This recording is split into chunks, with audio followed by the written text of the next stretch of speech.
Face master நம்ம யாரை பற்றி பார்க்க போகிறோம்னா, மீண்டும் பார்த்தீங்கன்னா திண்டுக்கல் சீனிவாசன் பரபரப்பாக பேசியிருக்காரு. ஏற்கனவே ஒன்று பேசியிருந்தார். திருப்பியும் பார்த்தீங்கன்னா திமுக ஆட்சி வரும் 2026லன்னு சொல்லிட்டு.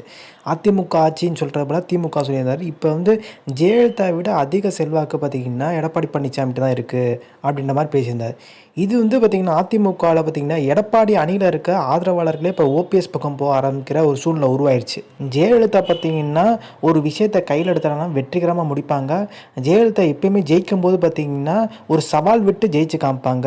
ஸோ ஜெயலலிதா இன்னுமே அவங்க உயிரோடு வந்திருந்தால் அவங்க தான் பார்த்திங்கன்னா ஆட்சியில் இருந்திருப்பாங்க.